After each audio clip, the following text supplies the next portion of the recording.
Good evening, ladies and gentlemen. Welcome to what we expect to be an exciting talk by Professor Roger Pielke. I'm delighted to welcome Roger here.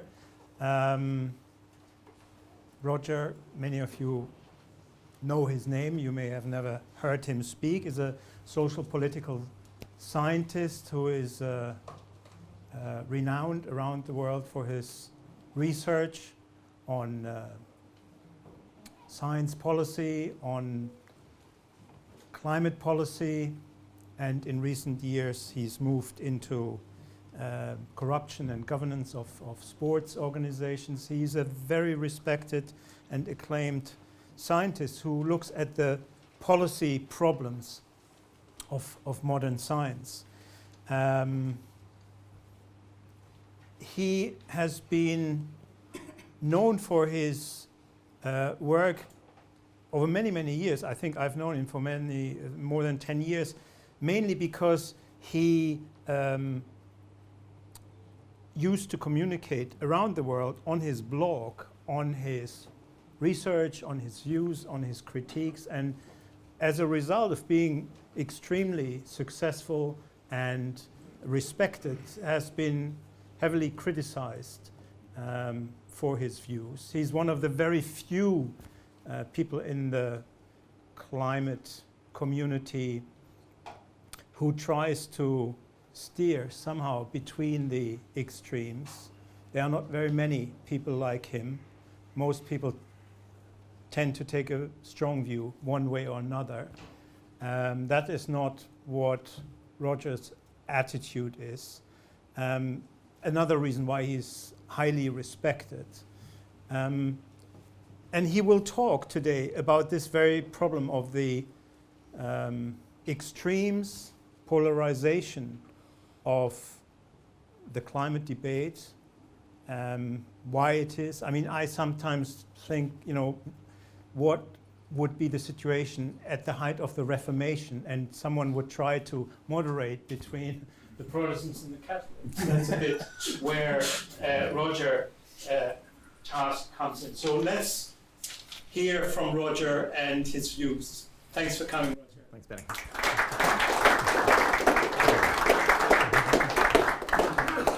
Thanks, Benny, and thanks for coming out this evening. Benny and the Global Warming Policy Foundation has always been a gracious host. I think this is the second or third event over the last 10 years I've done, and it's fantastic to have a chance to come to London and speak with you. The title of my talk is Climate Politics as Manichean Paranoia, which is a phrase I'll explain in some depth. And I want to emphasize at the outset, my examples and my focus will mainly be drawn from United States cases where I think Manichean paranoia is deeply embedded in the climate debate. But some of you may see some familiar things in a UK context. I think if I was giving this talk in Australia, you might see some familiar things. And maybe after the talk, we can have a discussion as to what resonates and what doesn't. Let me also say this is the first time I've given this talk, brand new. So there might be some ref patches. You can let me know about that also. As Benny said, I direct a center on sports governance, and I study things like FIFA's excellent governance and Russian doping. And one of the reasons I'm doing that is to get away from the climate debate. I testified before Congress this past March, and a journalist and a scientist told me it was good I left and I should stay away. So I decided to give a few talks. So the main points. Debate over US climate policy can be characterized in this Manichean paranoia. The debate is pathological. It's problematic in a lot of respects. I'm optimistic that the quality of the debate can be improved, so I offer 5 suggestions. And what I'll do is I'll go through my 5 suggestions. That's the meat of the talk. And I'm going to suggest to you that the climate policy debate is fun and interesting, and people go online and they yell at each other, and it's cathartic for some people. But I think it has deeper implications for how we conduct our political debates. And there's policy issues beyond climate that matter here, and that we should at least be aware of them. So what is Manichean paranoia? This is a phrase I am stealing from Zbigniew Brzezinski, who was the American statesman, who used this phrase in his book. He recently passed away. He also popularized it on The Daily Show, which is an evening comedy show in the United States. And this is my reinterpretation. And he, in turn, borrowed it from Richard Hofstadter, who I'll talk about in a second.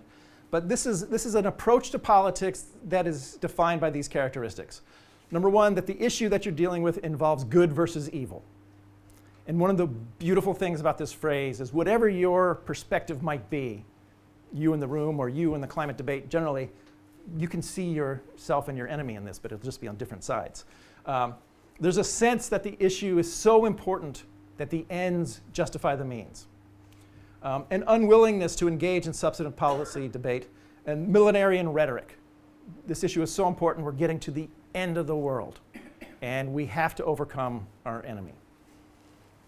Now, up front, before I get into my recommendations, I'll talk a little bit about what this politics entails and give you some examples. So I prepared these slides because I'm going to share them online, so there's a lot of words. I'm not going to read everything to you. I will read some things. But so on the right side of the American political spectrum, emblematic of this are some of the words of Senator James Inhofe, who has railed against climate change for more than a decade. This is from a speech he gave on the floor of the US Senate. With all of the hysteria, all the fear, all the phony science, could it be that man-made global warming is the greatest hoax ever perpetrated on the American people? I believe it is. If we allow these detractors of everything that has made America great, those ranging from the liberal Hollywood elitists to those who are in it for the money, if we allow them to destroy the foundation, the greatness of our most highly industrialized nation in the history of the world, then we don't deserve to live in this one nation under God. All right? So really powerful, strong rhetoric, good versus evil. On the other side of the debate, here's an example. And I could, for both Inhofe and Michael Mann, I could pick dozens of examples. Both have been out there. So here's Michael Mann saying very similar things to what Senator Inhofe says, but from the other side. The villainy that we long suspected was taking place within ExxonMobil really was. It wasn't just a conspiracy theory, it was a legitimate conspiracy. As I described in my book, fossil fuel interests, including ExxonMobil in particular, have been waging a bad faith assault on me and on other climate scientists for decades now. It makes me angry they would knowingly risk the degradation of our planet for future generations in the name of their own short-term profits. Again, those guys on the other side are the bad guys. Now, these sorts of statements and this approach to politics was captured in an essay by Richard Hofstadter in 1964 in Harper's Magazine. And the title of the article, which I would encourage you to read because it has a lot of relevance now, 50 years later, it was called The Paranoid Style in American Politics. And I have some excerpts. I'll read a few of them because it's not an eye test for those of you in the back. The paranoid is a militant leader. He does not see social conflict as something to be mediated and compromised in the manner of the working politician. Since what is at stake is always a conflict between absolute good and absolute evil, what is necessary is not compromise, but the will to fight things out to a finish. Since the enemy is thought of as being totally evil and totally unappeasable, he must be totally eliminated. If not from the world, at least from the theater of operations to which the paranoid directs his attention. So in a few minutes, I'll give you some examples because I have some personal experience with this being eliminated from the theater of operations. So this is an article that appeared in Issues in Science and Technology in the United States. It's a publication of the US National Academy of Sciences.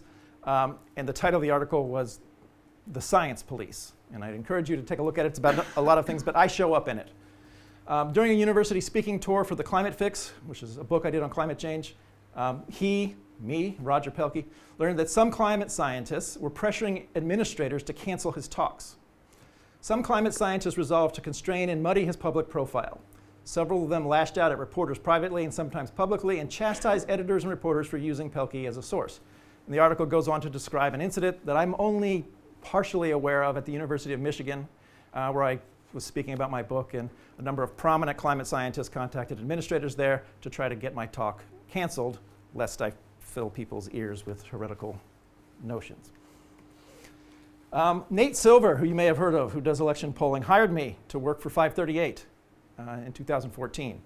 The first article I wrote was about the seemingly uncontroversial fact that global catastrophes have been low over the last decade. They continue to be low since then. That created an outrage. And there was an online campaign. You can see here, tell Nate Silver, fire Confucianist Roger Pielke. I lost my job working for Nate Silver because of the outcry. It's not just me. This is Bret Stephens, formerly of the Wall Street Journal, just got hired by the New York Times. He's written some things critical of climate policy and of climate science, and big online campaign to have him fired. New York Times should have not hired climate change bullshitter Bret Stephens, Vox said. Fortunately, the New York Times editorial staff has stronger backbone than 538, and he continues to write there. But this effort to silence voices that are on the other side is endemic in this issue. I can tell you, when I announced publicly and on Twitter that I was coming here to speak, Global Warming Policy Foundation, I got emails, social media messages, don't go there, don't talk there. And I wasn't sure whether it was my stain was going to rub off on you or vice versa. But the implication was that my career would suffer, or I would be made to suffer if I came and talked to this audience. It is endemic in this issue. It just, look at letters to the editor, look at social media. There's some sense that the other side is not worth engaging with. And this is problematic on any policy issue. But the reality is there can be no total elimination of enemies. It doesn't work that way. That's not how politics works, certainly in democracies. I'm going to pay attention to my time because I'm a professor and I could talk all night. So Richard Hofstadter, again, this demand for total triumph leads to the formulation of hopelessly unrealistic goals, like getting rid of all of your opponents. Since these goals are not even remotely attainable, failure constantly heightens the paranoid sense of frustration. Even partial success leaves them with the same feeling of powerlessness. Yeah, so they got me fired from 538, but all of a sudden a bigger fish, Bret Stephens, shows up at the New York Times, a bigger venue, which he began. And this, in turn, only strengthens his awareness of the vast and terrifying quality of the enemy he opposes. So in the United States, this is a graph of public opinion on how much Americans worry about global warming. And what you need to understand is that it starts in 1990, which is a fair bit ago, goes through 2017, just recently this year. 1990, the percentage of Americans who worried about global warming a great deal or a fair amount was 63%. 27 years later, 2017, 64%. This number has bounced up and down, and it's probably correlated with the weather, who's in the political office, but there is no trend. The climate wars, such as they are, have not moved the needle in the United States on how many people care about global warming or climate change. What it has done, however, it has been very effective in turning the climate change issue into a partisan issue. So this graph, which is from 2001, taken also by Gallup, the bottom is Republicans who worry a great deal about global warming. The middle green is independents, and top is Democrats. We've seen a split. You can pretty safely predict people's views on either the science or policy of climate change by what political party they have registered with. This issue has become completely politicized in the United States. So the climate wars have been effective. They have done something. They've turned an issue that was a policy issue and at one time had some bipartisan interest into an issue now that is 100% politicized in an American context. I won't subject you to this long excerpt, but it is a description of the enemy. So I'll post this online if you're interested, read it, read the essay. But I think it's safe to say that a lot of people engaged in the climate debate will look at this description of Richard Hofstadter's paranoid and how he describes his enemy and say, yeah, I recognize that person. So here's some examples. Donald Trump. The concept of global warming was created for and by and for the Chinese in order to make US manufacturing non-competitive. Right? So he's looking and saying, my enemy has malign motives. Again, Michael Mann, who is often characterized as the world's leading climate scientist, sometimes by himself, And he's criticizing someone else, a blogger, not a scientist. Is Anthony Watts really the best front man the Koch brothers can buy? So there's this sense that if you are opposed, you must be funded by the Chinese or the Koch brothers, which is a rich Republican family. Denier for hire. There is this sense in the debate that there's no ability to have a substantive engagement on policy issues.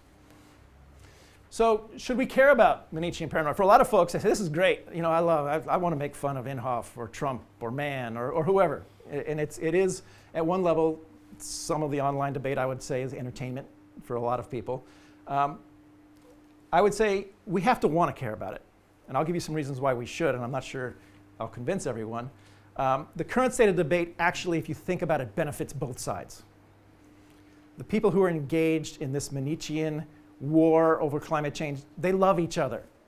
They need each other. You can't have an alarmist without a skeptic without an alarmist. In fact, they go searching for each other, right? So after I lost my job at 538, there was an advertising campaign. Let's go win more victories. Let's go root out more of these bad guys. It doesn't benefit many others, other than the people in the debate. And while this debate is occurring, in the United States in particular, but I would say elsewhere, the rest of the world is moving forward.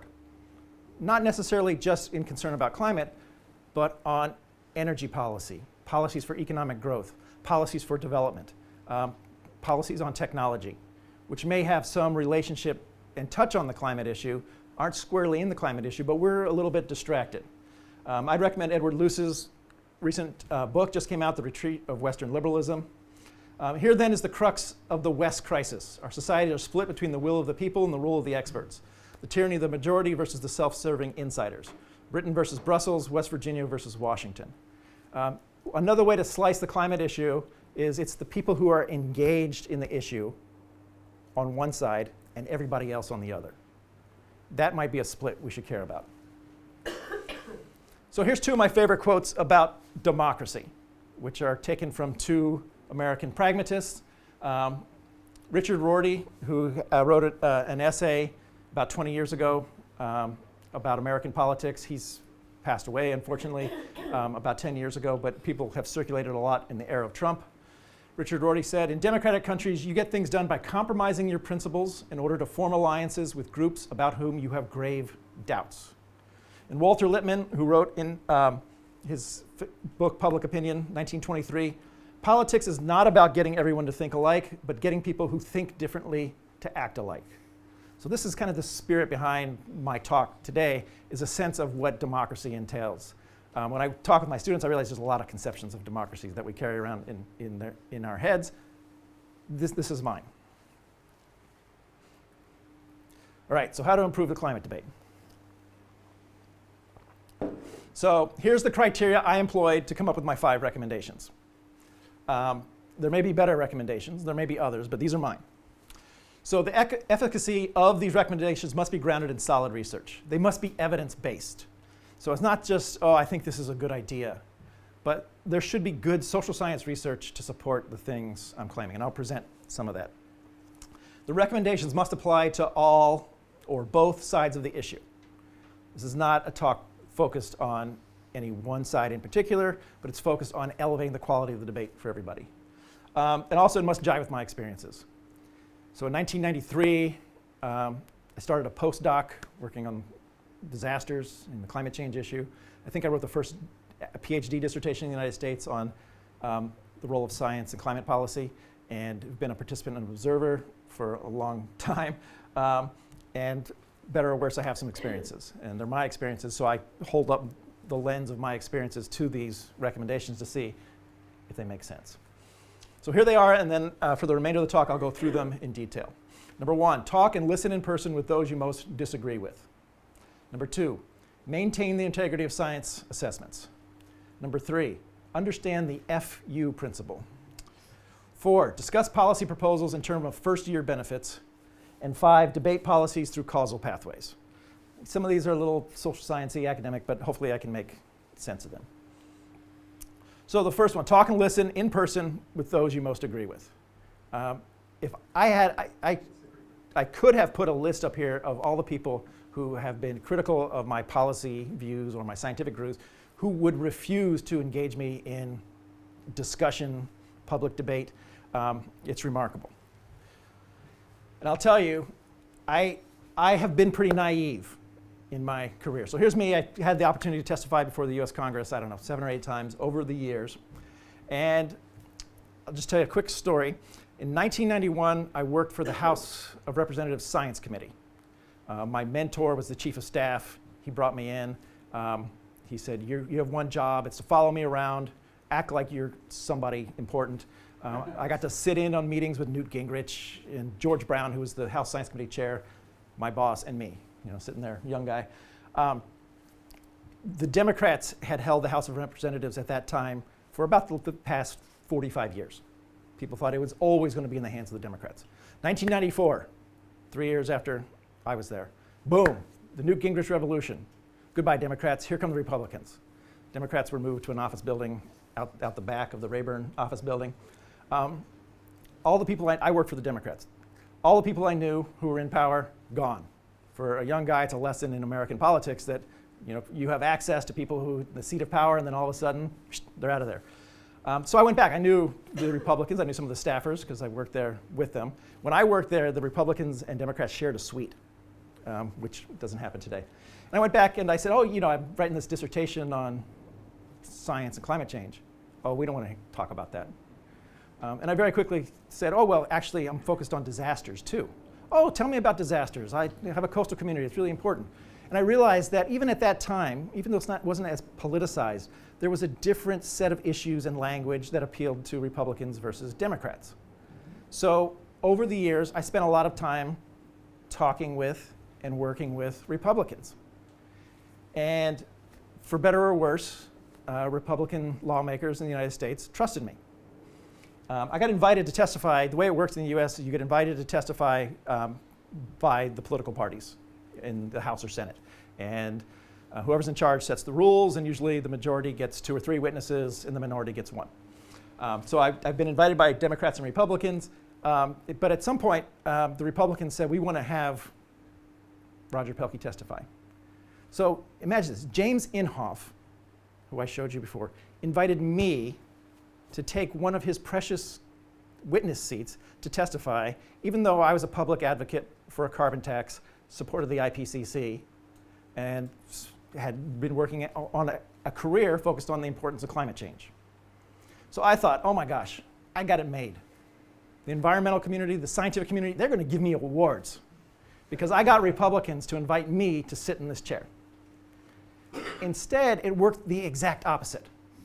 Because I was sitting in that chair and James Inhofe had invited me, then everything I was doing must be suspect, even though no one talked about the fact that I argued for carbon tax and had 200 scientific publications. Engagement with others on this issue is frowned upon. In fact, there is a strictly enforced, Catholics and Protestants might not be strong enough. In my experience, jives with this. And and I think pushing back and saying, look, it's okay to engage with people who you happen to disagree with. In fact, democracy would be impossible if we didn't do that.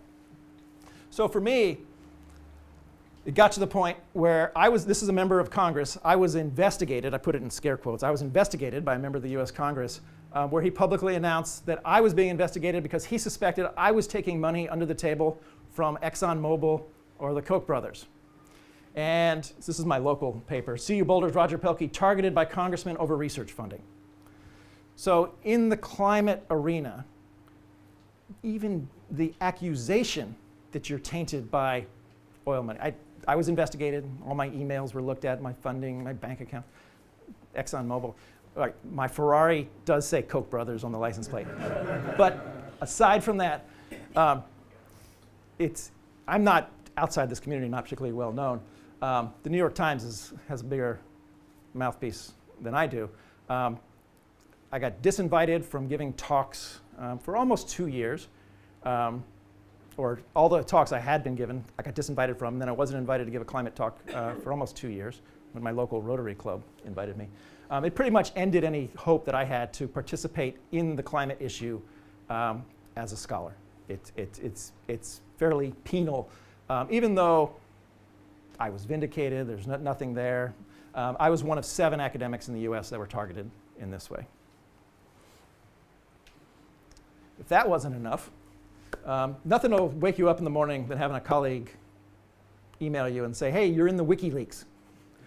So last year, before the presidential election, in one of the WikiLeaks dumps, there's a long story here, it turns out there was an email to John Podesta from what's called the Center for American Progress. It's a liberal in the US, a liberal democratic think tank interest group, who behind the scenes claimed credit for getting me fired from Nate Silver's site. They had written 161 articles by 7 authors about me over about 7 years, basically trashing my reputation. And they used this, and I must have been important because George W. Bush only had about 180 articles over that time. So it is a little bit crazy. So I do have some experience with this pressure not to engage. So there's research out there. So this is some really interesting research where what they did is they studied engagement. And they got together people from 2 different communities, one mainly a Republican community, one a Democratic community in the US, and had them deliberate an issue. And they measured their strength of conviction before and after they deliberated. Here's what they found out. What are the effects of deliberation about political issues by like-minded people? Experimental investigation involving 2 deliberative exercises, one among self-identified liberals and another among self-identified conservatives, showed that participants' views became more extreme after deliberation. Deliberation also increased consensus and significantly reduced diversity of opinion within the 2 groups. Even anonymous statements of personal opinion became more extreme and homogeneous after deliberation. So guess what? You sort people according to politics, have them talk about issues, and then they feel stronger about what they felt when they first came into the discussion. This is what the internet is designed for, right? So Cass Sunstein, who's listed here, once said that the internet allows us to create the daily me, meaning that you can go through the entire day without ever having to encounter a view, a perspective, or a person that you disagree with. And empirically, that tends to make us stronger in our convictions that we had before. So Sunstein and Hastie recommend some strategies to counter groupthink. It's problematic since their strategies aren't clear and crisp. I'll just go through them here, and I won't read this, but one is to silence the leader. A lot of times, leaders of a group enforce a certain perspective or make it costly for people to speak up. Prime critical thinking, ask people to present ideas and challenges to the conventional or received wisdom. Appoint a devil's advocate. Sometimes when people agree, it's necessary to, or agree too much, to say, all right, someone tell us where we're wrong. Invite in someone with an opposing perspective. And another topic which has gotten some traction in the United States related to climate science, and I'll talk about in a second, is to establish contrarian teams. So military do this. They have a red team and a blue team. And they say, all right, the blue team has the ideas, red team, you shoot them down. And you institutionalize mechanisms to counter groupthink. It's a problem. I would like to start simpler and simply say, it's okay to talk and to have, in the United States context, Republicans and Democrats with different opinions on climate policy in the same room who agree to disagree. And I know for some reason that's radical. So the recommendations, seek out those with those who you disagree. So how do you engage? I'll get there. Agree to disagree. Achieving disagreement is an accomplishment in our politics. And for the leaders, whether it's in the scientific or policy community, call out those who demonize others or penalize engagement. Right now it's the opposite. We reward scientists and advocates who demonize their opponents. We should figure out some way to reward that. All right, second, maintain the integrity of science assessments. I'm not going to say too much here. When I testified before Congress in March of this year, my entire focus was on the importance of integrity in our scientific assessments. Science doesn't dictate policy. Sometimes it's not even relevant to policy, but it can be essential for policymakers to know what's the lay of the land look like. This is not to get a single view from science, because if science provides a unified single view, it's probably not controversial, but to give a sense of the diversity of views where knowledge is more or less certain. I supported the process of the IPCC.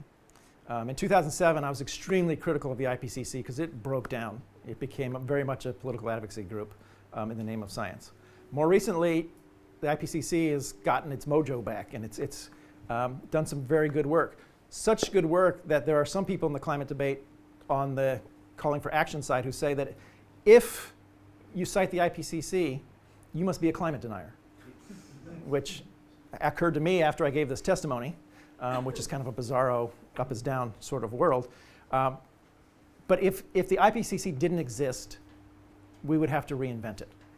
And if you don't like it and you don't think it works properly, then let's fix it. It is certainly the case if there are voices out there that are not included, purposely excluded, or there are voices who feel that they're not properly represented, we can fix that. Scientific assessments are things we know how to do. We have a lot of experience with it. Now, since the Trump administration came in, there's been a proposal to create a climate red team in opposition to the IPCC. Now, I'm going to say it's likely a bad idea. This is the sort of thing that should happen inside the IPCC. It should have a mechanism to say, who are our strongest critics? They should come to our next meeting. They should speak. They should be included in our summaries. They may not win the day, but they should be acknowledged. There's a lot of legitimate scientists out there who feel like their views have been marginalized or excluded over the years by the IPCC. That's a sign that you're not doing your assessment well. The EPA chief, Scott Pruitt, wants, apparently, climate scientists to engage in a TV debate. I don't know if this is like The Apprentice or something like that, but it's ridiculous. This is not how science assessment should be done. It'll be entertaining, and people will make popcorn and watch it, and people will fight. But it's not a good way to get a good sense of where knowledge is. So, recommendations. Hold scientific assessments to high standards. Include within the assessment critical and minority perspectives. So, if there is a red team, put them inside. Don't let them exist outside. If they're outside, the assessment's not doing its jobs. Engage with decision makers to ensure knowledge is relevant. So you can avoid stealth advocacy by assessment groups by getting a very clear mandate from policymakers as to what information do they think is relevant to the decisions they have to make. Let the policymakers dictate the science questions that the experts then answer. Watch out for stealth advocacy. Right? So sometimes in scientific assessments, and it's not just climate, the experts try to put their thumb on the scale to try to favor a certain outcome, to try to pressure for certain political results to occur. That's always a danger. All right, the FU principle.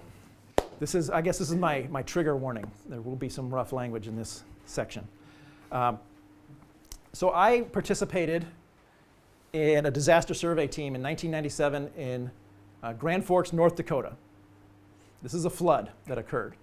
And this is a flood that was very well predicted 2 months in advance of the flood, for which little old ladies in their home were evacuated the night of the flood.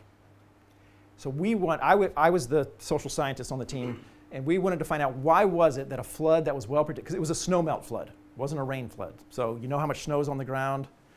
In North Dakota, the river goes from north to south, and because the snow and ice melts from south to north, it was subject to ice jam flooding, because there'd still be ice to the north, the water's flowing north, and it has nowhere to go. So they knew how much snow was on the ground. They had a very good sense of there was going to be a massive flood. Right here on this bridge, which is in the center of town, right there is a flood gauge. And the forecast was for 49 feet. And this was made months in advance. 49 feet is a huge flood in this area. And when we went in and we did the disaster survey, we found out that there were two messages out there. The one the forecasters were sending, when they said 49 feet, they said, we wanted people to worry. This is going to be a huge flood. So there's some uncertainty, but they said we picked the highest flood ever seen. When we went to citizens and policymakers, we said, what did you hear when you heard 49 feet? They said, oh, we heard it was going to be no problem, because we had a flood that was 48.8 feet, and that didn't cause any damage. So how much more is 0.2 feet? So the message being sent was exact opposite of the message received. So the lesson here that I took was that words and numbers are vessels that carry meaning. And the message that's being sent is not always the message that's being received. And as experts, we have an obligation to understand not what do we mean when we use technical terms or quantitative terms, but what is it that the decision maker hears. So Dan Kahan, who's a psychologist at Yale University, has studied what people hear when they hear the claim that 97% of scientists agree, what's called consensus messaging on climate change. So he writes, all the social marketing of scientific consensus does is augment the toxic idioms of contempt that are poisoning our science communication environment. The unmistakable social meaning of the material featuring this message is that, quote, you and people who share your identity are morons. It's not science communication. It's a clownish bumper sticker that says, fuck you. So this is Dan's term, but what he's saying is that if you go out on Twitter or you write an op-ed and you say 97% of scientists agree, you may think you're communicating something about what scientists think. But what people hear that is, I'm stupid and you're flipping me the bird. Kahan has done some nice work looking at various issues, many having to do with science and expertise. What I'd like you to get from this issue, so across the top, global warming, private gun ownership, and fracking in the United States, X-rays, medical X-rays, fluoridation, raw milk, nanotechnology, GM foods, synthetic beef hormones. What he found is that there are some issues, so what the graph shows is on the horizontal axis is how much the respondent knows about science of the topic, and the top is a measure of political polarization. So the more people know about climate change, left and right, the more they become politically polarized. And this holds for gun ownership and fracking. These are deeply politicized issues in American context. By contrast, medical X-rays, the more people know about it, the less it becomes politically contentious. And similar for these other issues. So the politicization of science issues, of which climate change might be exhibit A, doesn't happen all the time. And it has this interesting characteristic that the more someone knows about the issue, the more politicized it is. And this strikes against this theory that if only we educate my opponent, whichever side you are, they're going to agree with me. The more you educate your opponent, the less they're going to agree with you by the nature of the politicization of the issue. So this is a really hard one for us academics and experts and scientists to get our heads around, because we're in the business of trying to educate people. And if the best tool we have in the toolbox makes the politics worse, where do we go? And so this is a graph from 1970 to 2016 of Republican and Democratic voting patterns related to the environment in the US Congress. And no surprise, as the issue has become more and more politicized, environmental issues in the United States, and given the nature of how elections occur in the US where extreme views are rewarded, environmental issues are about as politicized as they could possibly be. So this strikes against, again, this idea of more education, more science, more knowledge. We've created a world that we now have to live in. So when President Barack Obama sends out a tweet, 97% of scientists agree, climate change is real, man-made and dangerous. Read more here. So what is it that people hear? So I tried to come up with an infographic. This is what they hear. All right, so set aside that it's John Terry and Chelsea, but anybody know who the fans are? I know, could be anybody. It's West Ham. But so when President Obama is saying that, he might think, oh, I'm rallying my base. I'm getting people excited about the topic. I'm communicating. What he's really doing is he's angering a large portion of Americans because the message he's sending is not the one they're receiving. Now, some advocates get it, right? So this was after the hearing I was in. There were 3 other scientists. American scientists just told climate change deniers in Congress to STFU. You guys know what that means. Some people get it. They understand what's going on here, and they're perfectly happy with it. This was a fundraising message. A lot of climate policy in the United States is symbolic politics. So here's President Trump, who went to West Virginia and had a very public ceremony with coal miners. Coal miners are not a significant economic force in the US. There's 50,000 coal miners in a country of 320 million. But what this did was it sent a signal to working class Americans, I respect you. Right? There was never a coal miner in the Oval Office when President Obama was there. This is great political theater. He's signing legislation on coal mining. It's not going to have any effect. Coal's going away pretty quickly in the US like it has in the UK, mainly for economic reasons. Not because of anything to do here. But this is a symbol. This is a symbol to people. It's not a substantive policy. And Trump has played that very well.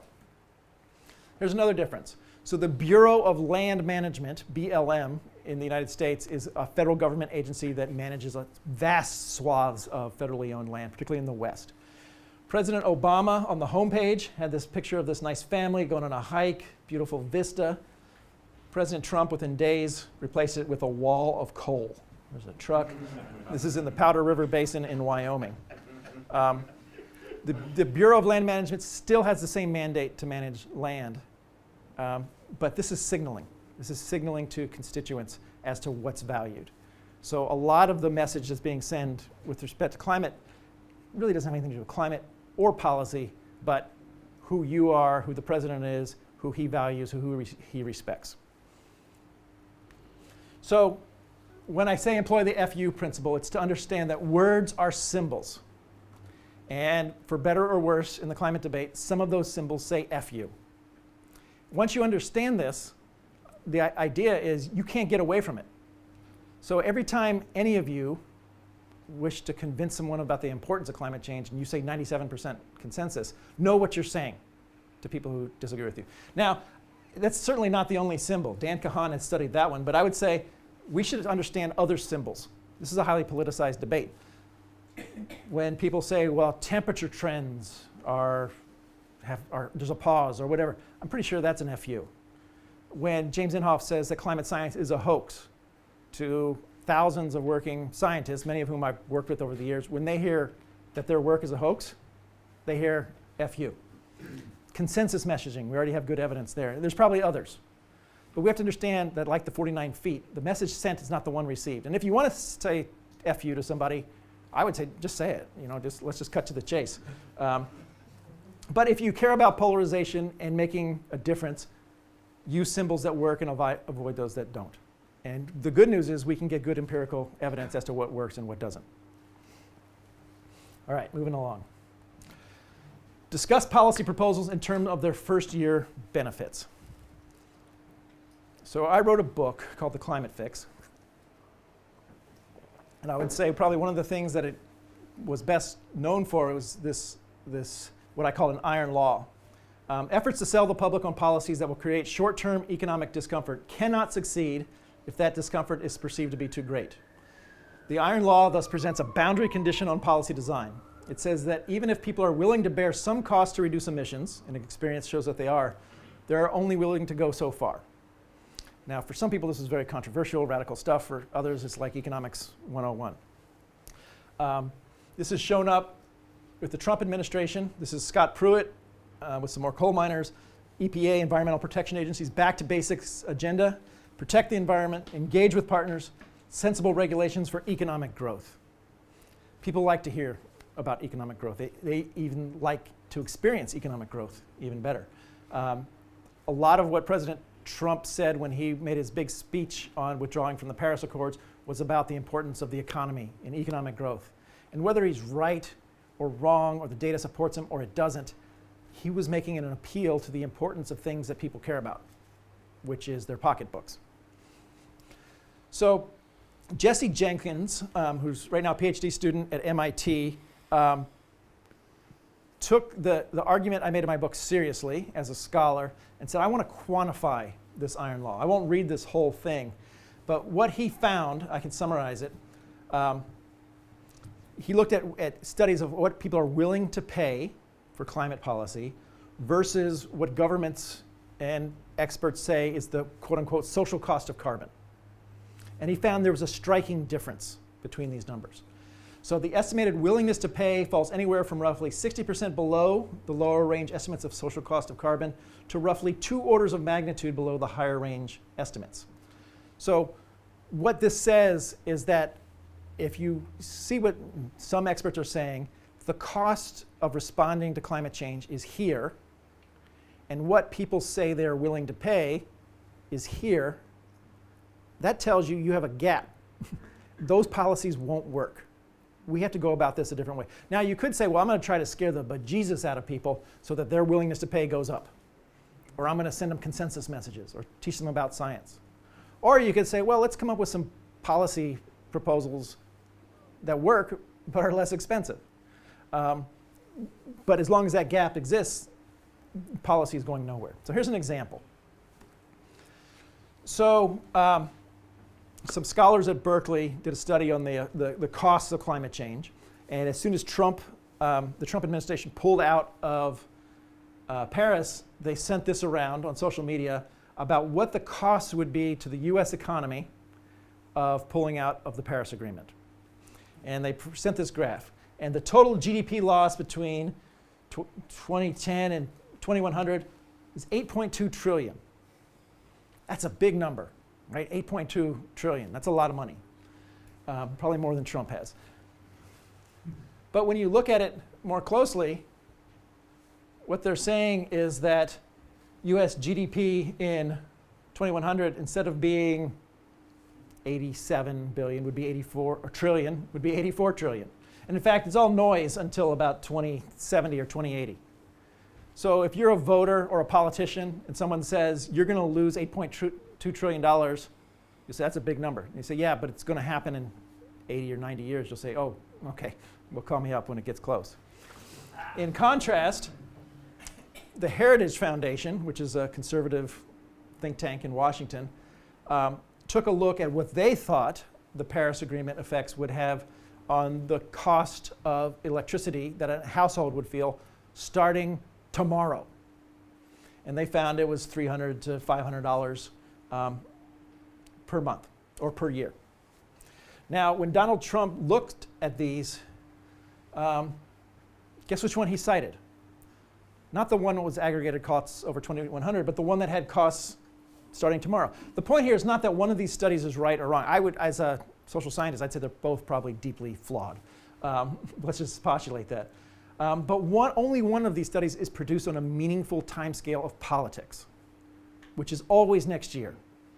So if we're going to have debates about climate policy, we should set aside these long-term, aggregated, accumulated benefit or cost studies, which typically fall down on discount rate assumptions and things that only economists care about, and talk about, well, what's this policy going to mean for me and my pocketbook starting tomorrow? So the first year benefit principle is that no, while climate policies always focus on the long term, because necessarily reducing emissions is a long-term challenge, the politics always play out in the short term. Quantify the short-term costs and benefits of any policy proposal. Well, short-term equals the first-year benefits.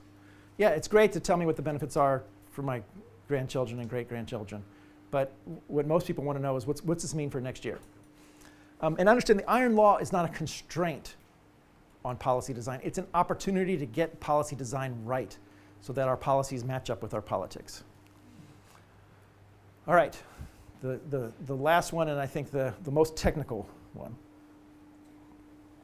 Debate policies through causal pathways, and I'll explain what this means. So there's been some interesting research done by Philip Fernbach and colleagues that has looked at how people's understanding can be modified by asking them to explain how policies would work. Most of us have an assumption, it goes for me and it goes for you, that we know more than we do about a lot of things. they cite an example where if you ask really intelligent people to draw a picture of how a toilet works, and they show some examples. You should try this when you go home. Don't look at your toilet. Draw a picture of how you think it works mechanically, and then compare it to how it actually works. And they found most people don't know how a toilet works in our society. Or electricity, or there's a lot of things. So when you ask people how things work, and they have to describe it, their self-confidence goes down because they realize, I don't know as much as I thought I did. This works for policy dynamics also.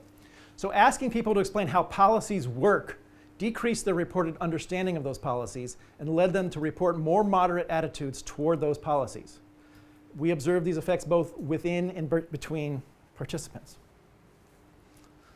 What's also interesting here is that when you ask people to describe how policies work, they become less certain. But if you ask them, what are your reasons to support that policy, reason giving didn't decrease their confidence. We're very confident in our reasons. Reductions in rated understanding of policies were less pronounced among participants who enumerated reasons for their positions than among participants who generated causal explanations for them. So here's some example of reasons for action on climate change. The oceans are rising. Weather is more extreme. Fossil fuels produce pollution. Reasons against action. I don't believe the science. It costs too much. It's not fair to the poor. If our debate is on this level, we're going to just be firm in our confidence that we know what's right. However, if we debate the mechanics of policy, not our beliefs, it turns out that's a more viable pathway to reaching some sort of understanding.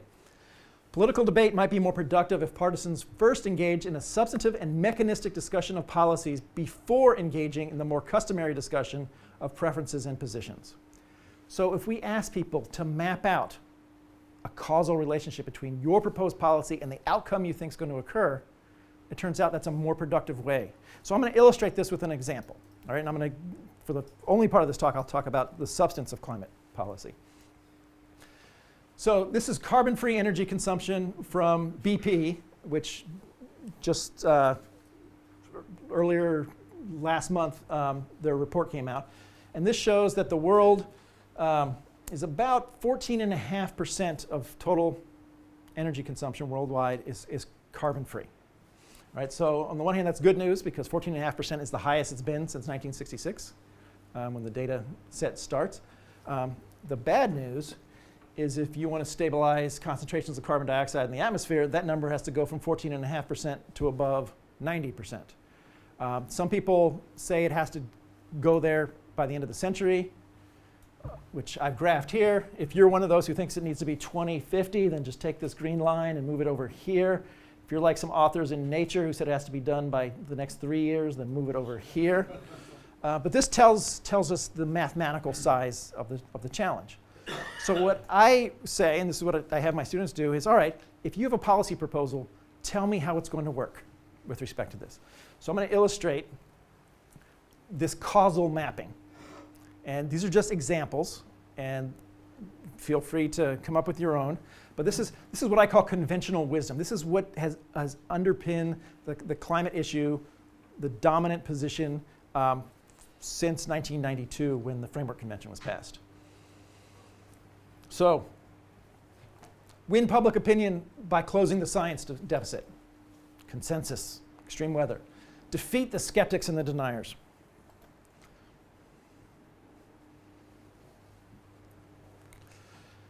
So the newly scientifically informed public will pressure politicians for action. Politicians respond by passing laws and treaties are signed. Dirty fossil energy becomes more expensive. People feel economic pain, what economists call incentives. People don't like economic pain, so they'll change their behavior. They'll buy different products. The market responds with more energy efficiency and fossil fuel alternatives. This market demand stimulates innovation, public-private sectors, as well as across civil society. The resulting innovation delivers low-carbon alternatives. And boom, greenhouse gas emissions go down to zero. Extreme weather and other problems are thus solved. So this is the conventional wisdom. So when I was writing my book, I mapped this out and I said, well, wait, whatever you think about the science deficit and all this, there is a big problem at the heart of this issue. Voters respond not just to higher priced energy, but to the implication that they're going to get higher priced energy. And they do respond. But they don't respond by saying, okay, give me higher priced energy so I can then demand an alternative. They say, I'm going to vote somebody into office who's going to promise me cheaper energy. At least this, and this is a big part of the Trump appeal on climate change, which I would say is more than a little bit of his appeal to his constituency. So here's what really happens, right? Everything goes fine here. Let's say, let's say you have the ability to impose a cap and trade or carbon tax at a high level. People don't like economic pain, so they vote for other politicians. Climate policy becomes an economic issue, framed along partisan lines. We get gridlock, rancor, and myopia. And greenhouse gas emissions just respond to normal economics, legacy, innovation policy. Extreme weather becomes a symbol, and the rest of the world moves ahead. So this is what I would argue happens. So here's an alternative, what has been called climate policy pragmatism, or the Hartwell approach that Gwyn Prinz and colleagues have developed. Why don't we focus on innovation with the goal of making clean energy cheap? Pay for it with a low carbon tax, one that people would find acceptable. Successful energy innovation lowers the cost of energy production and consumption.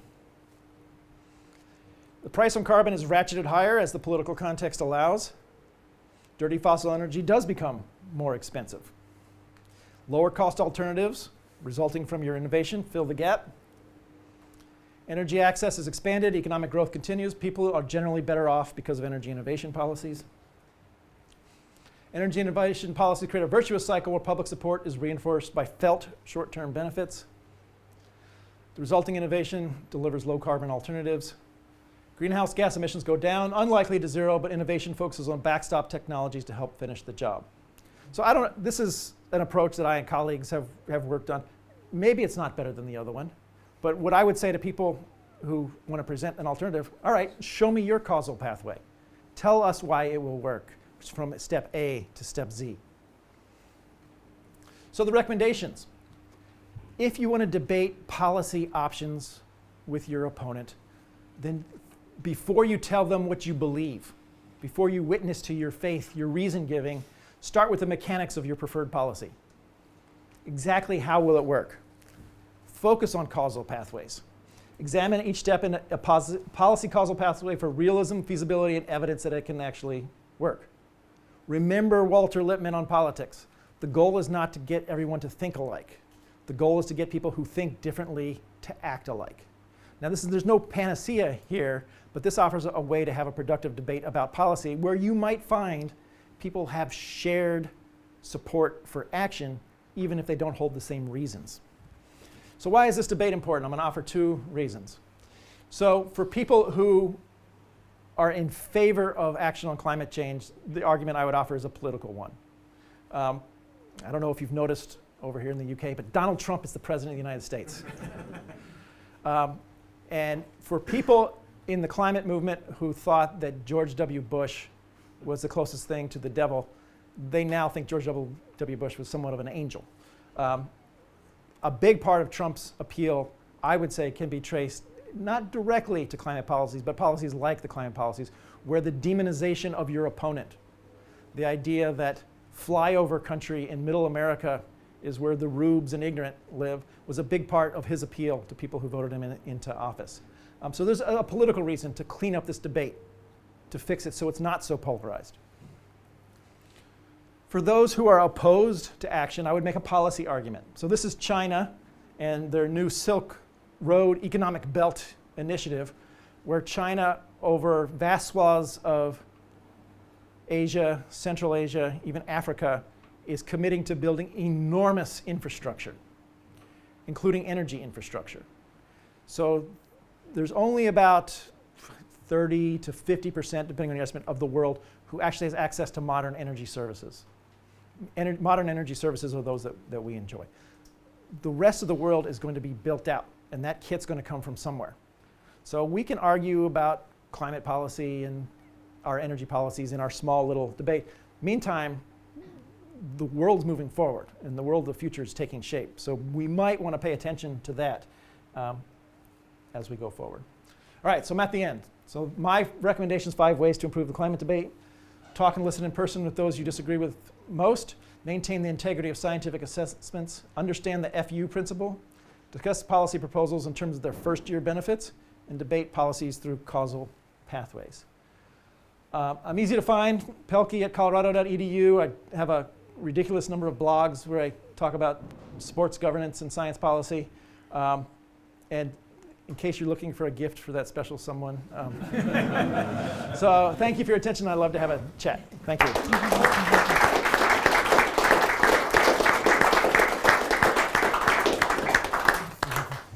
Thanks. The floor is open. We have time for lots of questions. Yeah, I'll let Benny take them. Yeah. I really enjoyed that, and I agree with pretty much everything you've said there. I'd really like Say no more. I'd really like to see that put it to practice. However, this seems to be part of a much wider cultural issue in academia and the sciences that needs to be fought. So, for example, we've got a replication crisis. We've got papers that are retracted that don't make a difference at all because academics still end up citing papers that were retracted later on. Now, on an individual level, academics might care about those things, but on an institutional level... Speak up, please. So on an institutional level, it seems the academics aren't bothered, so it opens the door to this kind of politicization. Would you agree that the larger culture has to be one? Yeah, I mean, we have an expertise problem on the climate issue, which is not unique to the climate issue, as you suggest. But there was a poll done by the American Association for Advancement for Science, AAAS. It's the leading science advocacy group in the United States. And they found that in the geosciences, which includes climate change research, 6% of scientists reported being Republicans. So, and I can tell you, I've worked at the National Center for Atmospheric Research, I've been in the climate community, it overwhelmingly leans to one political direction. So if you're trying to achieve balance in your science assessments or get a red team inside, there are political issues. Now, there's also, I would say, more subtle and fundamental issues in that the demands by politicians for science to be relevant, where relevance means societal impact, means that a lot of academics and scientists say, well, the way to be relevant is to become a political advocate. And it's not just the climate issue, but it's to go out and pound the table and say, here's what I believe, here's what you should do. So yeah, there are some problems that go well beyond the climate issue with how we relate science to decision making. But I think that these, I wrote a different book called The Honest Broker on how to fix that. I think that fixing the problems that science has are compatible with fixing the policy debate. We just have to want to. I mean, if I go to my old department at the University of Colorado and I say we should want to have a better debate with climate skeptics, they would say, well, you should go back to work on sports governance. I mean, I don't sense there's this demand among the experts to improve the quality of debate. And part of it is, if you're in the scientific community, you may not even know that China has a Silk Road initiative. You may not care about the bigger policy picture. So I do think that there is someone has to be the grown-up in the room. And I don't know if I don't think it's going to be the elected officials. It'd be great if it was the scientific leaders, but who does it? I don't know. It's a good question. You want me to take questions? Yeah. Why are you optimistic? For everything you said, the very climate concerned crowd would have to concede something to people they think are evil. And I think that's got worse in the last few years, in my experience. Yeah, so you've experienced it. All right, so you've had people after you, and that's just got worse. So I think FIFA can be reformed. So I think part of the DNA of being a policy scholar is unrelenting optimism that things can be improved. Otherwise, why do we do these analyses? Well, you got out. You gave up. Yeah, I'm working on other issues. FIFA's much better. So why are you optimistic? I'm optimistic because I think that at some point, people who care about the issue, not the issue as a vehicle to other things, or just care about the debate, there will be leadership that stands up and says, wait a second, let's take a step back. I'm optimistic. Maybe in 10 years the climate debate looks exactly like it does. The message received is to every single climate scientist at Youngbucky, Roger Pielke Jr. got demonised to death, keep our heads down, do nothing, he got out. Anyone who pokes their head above the parapet will be shot down to deny. Anyone they speak to, if they even talk to a skeptic, or even someone who's not a skeptic, you're evil. There's no any way beyond that. Yeah, a bigger framing of your question is, in an American context, is how do we heal American politics? And the UK is going through this, and how do you heal Brexit or the rift in British society? I've heard a lot in the last 2 days. That's a survey. Yeah. And it's just the politicians are making the public. Well, in the United States, the public doesn't care about climate change, right? If you look at consistently, rank your top 20 issues that you care about with the most intensity. At the top, always, unemployment, the economy, healthcare. Number 20, climate change. People don't care about this. It is an elite issue. That graphic you have is 62, 63%, very unfairly. Yep. Does it break down? Because the UK had a survey recently. They're pushing the same number, like 65 to 68%, very unfairly. Yeah. What they sort of forgot to mention was the portion of the very had dropped 18%. And if you actually put out the same data, you could say the public were only fairly not that bothered by 65%. It dropped 18%. Is there any? Yeah. Do you have the figures in America? They're going to be in the camera. The very and the fairly. Yeah. In the UK, the very had dropped 18%. Yeah, I think if you look at the Eurobarometer surveys and you look at the Gallup polls in the US, I think it's very similar that climate change is, people have strongly held feelings about climate, but they're not very intense. So if you say, are you very concerned? Yeah, I'm very concerned, but I got to go pick up the kids and worry about my paycheck. So, and that's been, I mean, if you take a look at the data, which I did in my book, and you go back over time, it's remarkably consistent over time. Low intensity, high salience, and then the only big difference is the politicization. The UK dropped massively. The same two things done together. Yeah. A higher drop. It's another question on the subject of optimism. You talk about the Iron Lord, and I can get all of that, but that ought to be meaning that we should be winning, and it doesn't feel like I'm winning, to be honest. Sort of sensible arguments ought to prevail, but it doesn't feel like that. You mentioned the election of President Trump. I wouldn't have voted for President Trump if I hadn't voted in that election. But and I think part of his appeal was down to what you described, what you talked about around some of his not just climate policy specifically, but his broader appeal.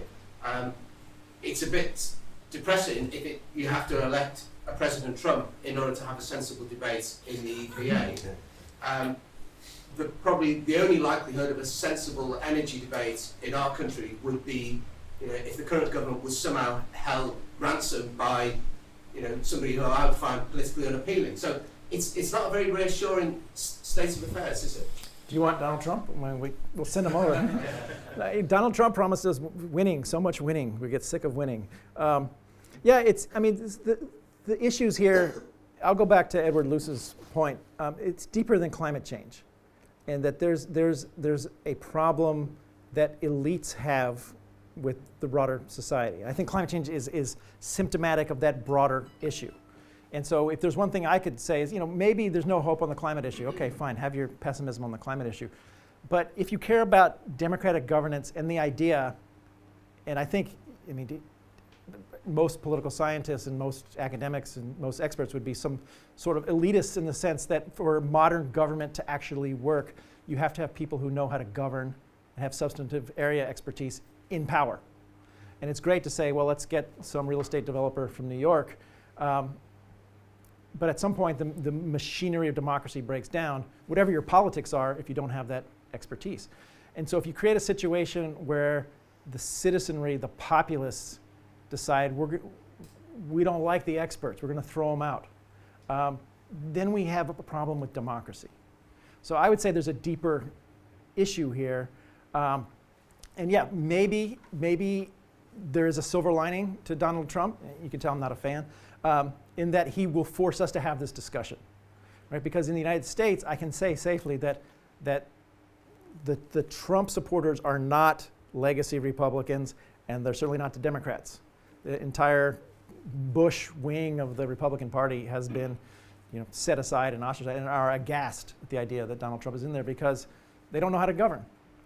So my thinking is, well, let's look at these issues, and maybe the fate of democracy is more important than what you want to say today on Twitter about climate change. Maybe.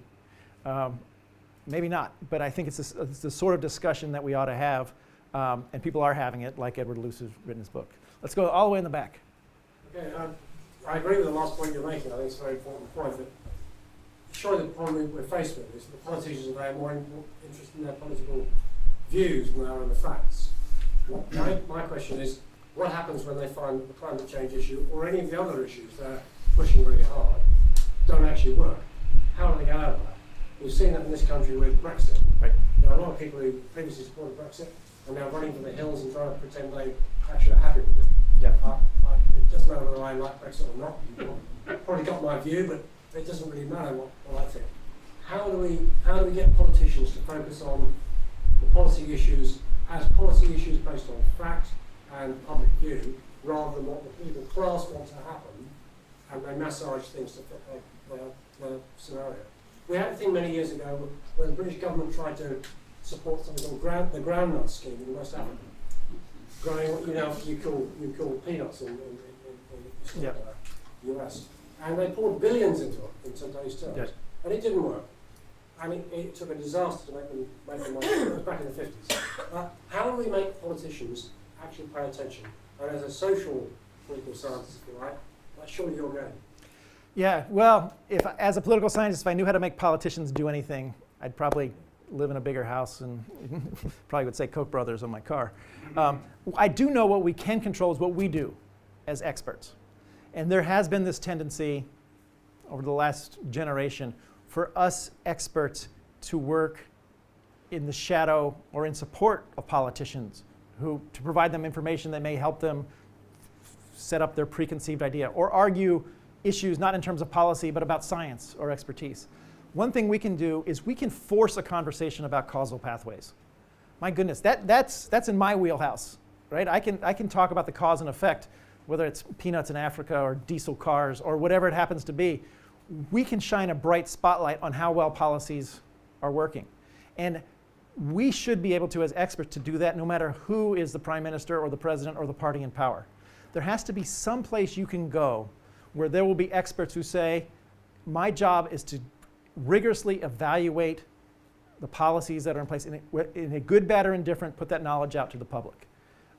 Boy, it would help if we had a media who was willing to ask those same sort of questions. But as experts, I think a lot of experts have lost credibility because of the politicization of science and expertise. And we've departed from one of our fundamental roles, which is just to go out there and call things like we see them. Yeah, on the far right. Yeah. The word experts was used frequently.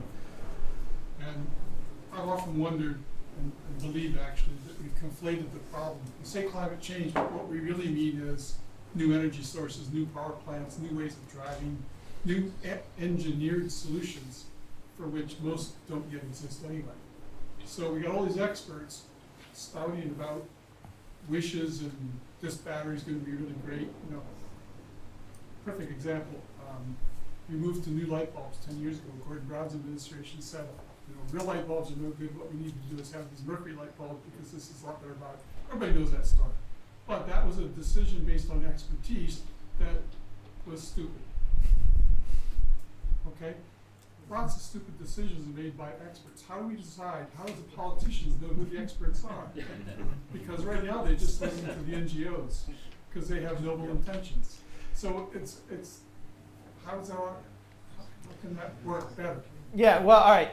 So I wrote about this in the book called The Honest Broker. And one of the things that we need to do a better job is relocating accountability.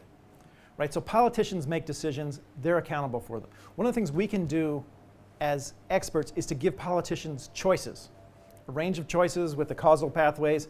And instead of saying, oh, we should have the CFL squiggly light bulbs, you could do what Japan did with its Top Runner program and say, you know what, here's the best performing sector, light bulbs or cars or power plants. Everyone has to come up to that level. We don't care how you do it. So regulation plays an important role, particularly when it doesn't pick winners. But when we experts say, aha, it's batteries, or it's light bulbs, or it's cap and trade, we short circuit that accountability process. And of course the politician's going to say, well, if you're only giving me one option, then we're going to vote up or down on that one option. But one of the things we could do a much better job of as experts is to insert options into the policy process. There's going to be mistakes made. I mean, that's the nature of democracy. How well democracies work is not whether mistakes are made, but what we do when we identify when mistakes are made and recover from that. And having more options on the table. This is the failure of climate policy, right? When Kyoto crashed and burned, the question was, all right, well, what do we do next? Oh, I don't know. We haven't talked about options. I mean, so we have to do a much better job of stepping back from saying, here's my favorite option, to here's a smorgasbord. You decide because you're the one that's elected. Yeah, over here. I'm going to go after the lady. All right, Fiona. Thanks for that speech. I really enjoyed it. I just wanted to question you a bit on this the 97%. Was it Yeah, 97? So I'm on the Science Media Centre, Yes. and if I look back over 15 years, the way we have moved policymakers and public opinion very often is pointing to where the weight of good quality evidence lies. So look at MMR, look at GM, look at statins most recently. You know, the media waged a campaign against statins, Right. and then we just made sure that every stage they knew that all the big randomized control trials, the top quality, and then a few observational studies saying something different, and a few maverick doctors. But so I don't know. Yes, shouting 97% is fuck you to the other side, but talking about where the weight of good quality evidence lies. And what's the alternative? That we hold back from saying this is where the weight of evidence is, this is where the consensus is, because that will annoy people. And I have a second question. Yeah, can I jump on that first, because I'll forget, because I don't know what time it is in my head. So the first thing I would say is you're absolutely right.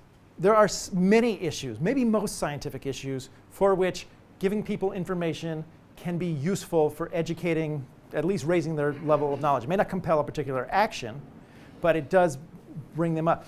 I would say, I don't know if there's an equivalent to Dan Kahan's work in the UK, but knowing the difference between those issues where the science contributes to polarization and the science does not would seem to be really important to inform strategies such as yours.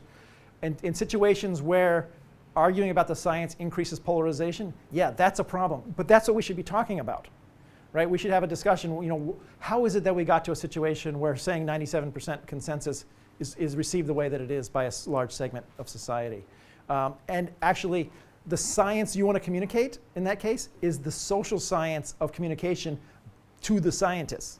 It's not from the scientists to the public always. Sometimes it's from different groups in the expert community, because I know scientists, I could tell them 1,000 times, here's what people hear when they say 97% consensus. The next thing they'll do is go out and shout 97% consensus. So the fact is that all of us are ignorant about most things, and so what goes under science communication also has to include experts as the recipient of that. Now, you had a second question. Sorry. I just wanted to talk about this, the polarization and the Michael Manns versus the Trump sword. I mean, there's a lot of us in between that, and there are hundreds and thousands of research scientists who don't think you're evil. I represent the Science Media Centre. Bob Ward would kill me for being here, but I'm here. I invited Bob. I invited him. Yeah, I don't know. But you know that there are those people, but there are many researchers, and I just wonder, have you not had conversations with them? Are you really saying that the whole of mainstream science won't debate with you, and is it that bad? It doesn't feel like it is to me. We could sit down and have a beer. I could tell you a lot of stories, but one of my closest colleagues told me during the time that the congressional investigation thing was going on, he came to me and said, you know what, I would really like to go out on social media and support you, but I'm worried they're going to come after me. There was one of the leading climate scientists in the United States sent a tweet out to a junior scientist that said, oh, you quoted Roger Pielke. That makes you a denier. So if this is the tenor, then yeah, it is. And I've worked with hundreds, probably thousands of scientists who touch on the climate issue, and most of them love their jobs. They just want to do science, keep their head down. They don't want anything to do with this big debate. The level of vitriol and the level that it's at that involves politicians, members of Congress, big business, companies, the President of the United States, now, even Obama. It's scary. It's really scary. I'm a tenured full professor. I got no possibility of advancement in my career from here. And I was, for several years, completely terrified in doing my job. Being public was what I thought was job protection. Because if I'm out there and people know who I am, boy, if they try to get rid of me, it costs more. So yeah, I don't know how it is in the UK, but in the US context, it is enormously difficult to be on this issue. And the safe thing to do, and I would tell a young scientist, the safe thing to do is to join most of your peers in the climate community if you want to be public and yell at the deniers, because you get rewarded for that. I understand the incentives. Yeah. Thank you, Roger. Great presentation. I just wanted to ask you about finely balanced governance. And my argument is that we have one here and you have one in the States, certainly in Congress. It hasn't been that in the past, has it? You know, with Reagan, landslide presidential victory, and Republicans dominated Congress.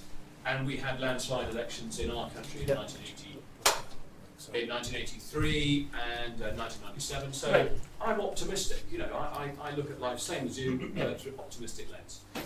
So thinking about the future, I'm encouraged by the appointments that Mr. Trump has made. For example, for Mr. Pruitt, the EPA, he replaced someone who I think I'm right in saying was more on the Democrat side. You know, coal is evil, and so on. So I think the signs are very good. So what would you say is the way forward? What would you expect to happen in the next couple of years, driven by the Trump administration? What might we do to reflect that? I think in Great Britain we follow the States very well. Yeah, it's a great question. I would love to see voices come up in Republican and Democratic parties with people who are focused on policy. I think that the debacle, and I think it's fair to say the debacle that is the U.S. healthcare debate now, it could have a happy ending yet. It's 18% of the economy. People live and die according to healthcare decisions. There are some signs that governors, even members of Congress, are saying, all right, it's enough of this. Let's actually get together. You follow my rule number one here. There's talk in the US, this is kind of inside politics, but there might be a revival. It's called the Blue Dog Democrats, which are from an earlier generation, the 60s and 70s, even the 80s, of conservative-leaning, fiscally conservative Democrats. So maybe there's a sense that the political extremism isn't serving anyone particularly well. The healthcare debate would be the example. And out of this experience with, Clinton was a flawed candidate, Trump was a flawed candidate, they both would have been flawed presidents, that we get back to the idea, well, governments are supposed to govern. So I do have this sense that at some point, this is the hopeful point, pragmatism has to mean something, right? We can all witness to, I like this, I like that, but at some point, stuff has to get done. So, a lot of people. All right here. Yeah, you just. Then I'll come back over here. Look, can I ask you on politicization of issues, where they diverge? The Dan Kahan issues. In the case of fracking, climate change. Yeah.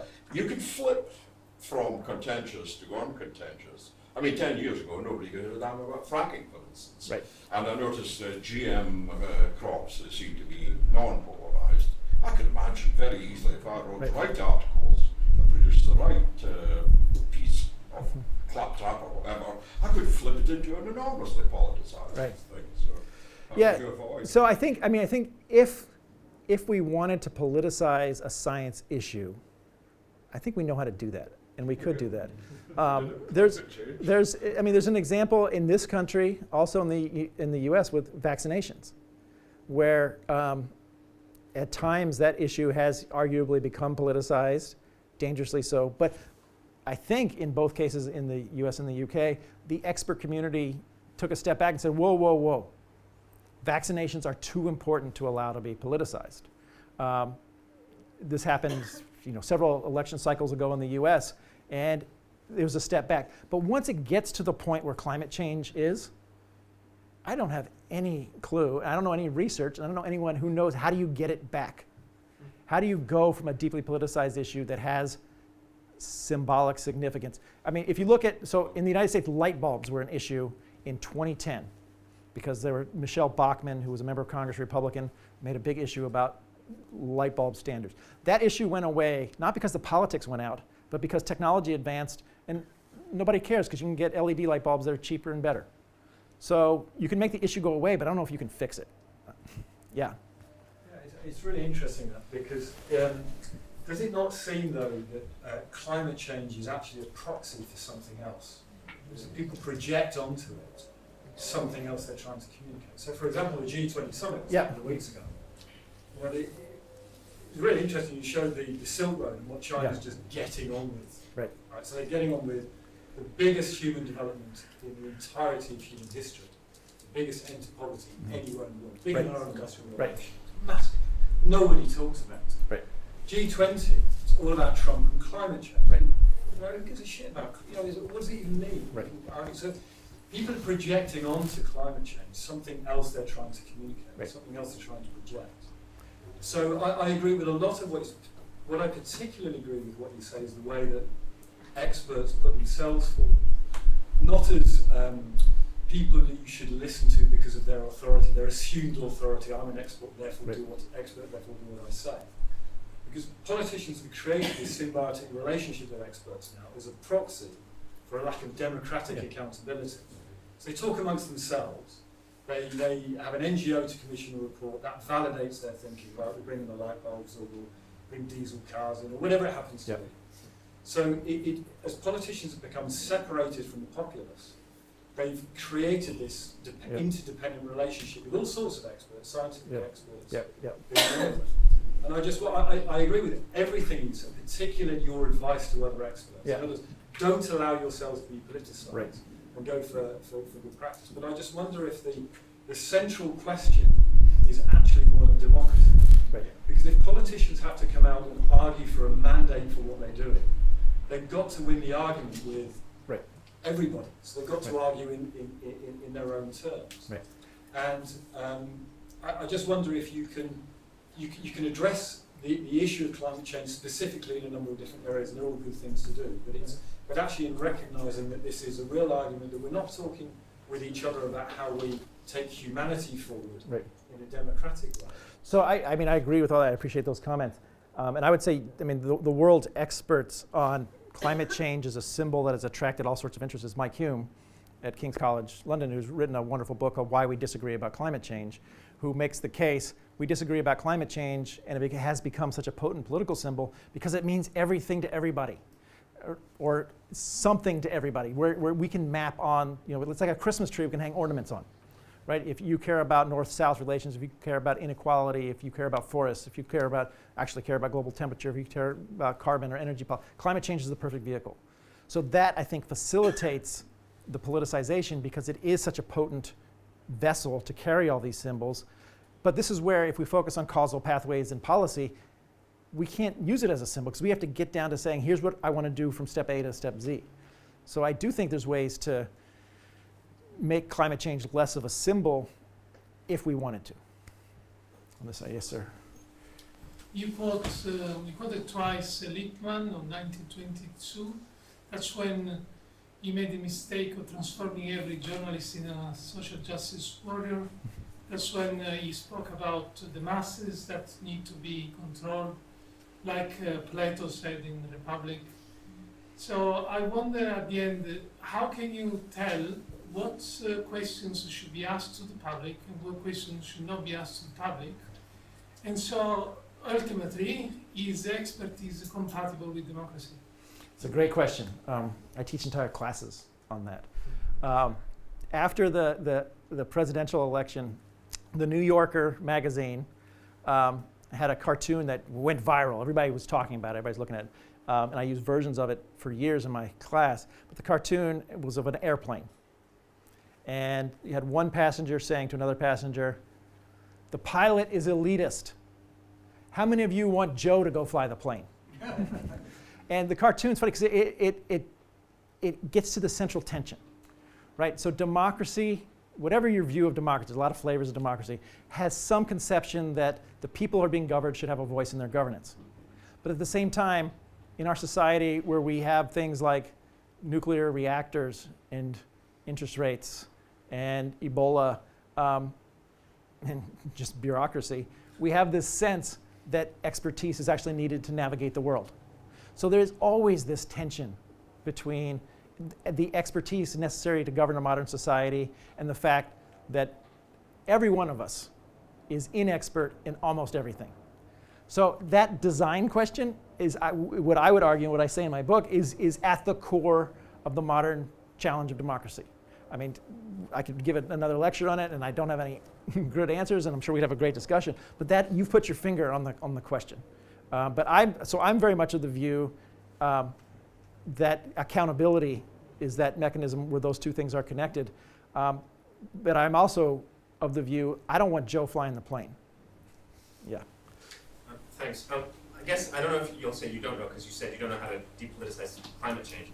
I'm wondering about if you have any ideas about how to depoliticize political environments themselves.